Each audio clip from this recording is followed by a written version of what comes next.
এক সাহাবী বলল, নবী আমার ছেলে মিষ্টি খায়, বেশি মিষ্টি খায়, এত মিষ্টি কিনে দেওয়ার টাকা আমার নাই, আপনি ছেলের নসিহত করেন। বিশ্বনবী বললেন, বাবু তুমি কি বেশি মিষ্টি খাও? ছেলেটি বলল, জি নবী খাই। বিশ্বনবী বললেন, যাও আগামী সপ্তাহে তোমার বাবাকে নিয়ে আবার আমার কাছে এসো।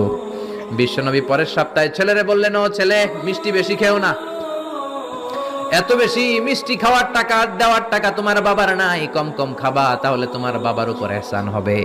ছেলের বাবা বলল, নবী এই কথা তো গত সপ্তাহে বলতে পারতেন। বিশ্বনবী বললেন, কেমন করে বলি, কারণ আমি নবী তো মিষ্টি পছন্দ করি।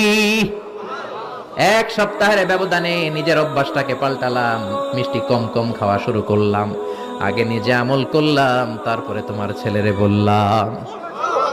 সুবহানাল্লাহ। বাড়িতে যে কি রহমতের নবী, কি বরকতের নবী, নিজে কিছু আমল না করে অন্যরে বলতেনই না। সুবহানাল্লাহ।